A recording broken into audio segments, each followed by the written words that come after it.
After recording the last video, I noticed a couple of things that I wish to touch on, but it seems I'd forgotten to speak about.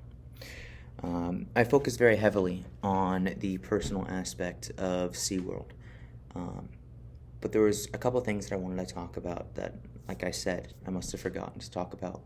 That being, Seaworld keeps making the decision to almost make the wrong one. They say they're going to implement new things that will help the welfare of the animals. Look no further than the Blue Ocean experiment that they're going to do, or project, where they're going to build a habitat for the orcas that was a lot more spacious and resembled their natural environment much more than what it is right now. It had a area where there was a show, of course, but there was also a beach area and a private little pool.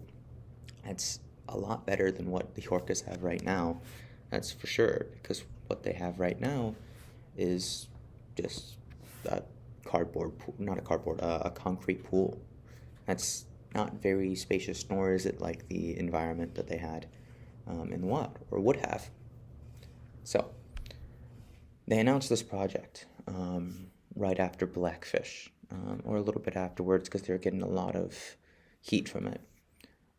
And a lot of people were supportive of it because better habitat, better, welfare for the orcas, and ultimately it's better for the people as well. So who wouldn't want that?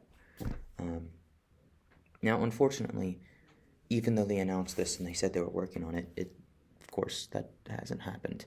They announced that it would not be coming to be a couple years ago, and there have been a couple of different projects that they've announced that they're going to implement to make the environment of both the orcas and the dolphins much better. However, it seems each time it falls through. That could be for a variety of different reasons. One of them might be because the CEOs keep changing at SeaWorld, or it could just because they're focusing more on gaining money through the shows and rides, and that's why we're seeing more rides instead of better environments. However, it seems each time SeaWorld, again, tries to make a good decision with the right intention, but it always just follows through and they end up making the wrong decision. Or they're just at square one once more. I hope this is eventually going to change. However, seeing how many projects that SeaWorld has tried to implement to help the welfare of these animals, but it just never working out, I'm becoming increasingly doubtful that this doesn't change. Which goes back to my video, if SeaWorld doesn't change, I don't think it's going to have a place in the future. And really, I think I'm fine with that.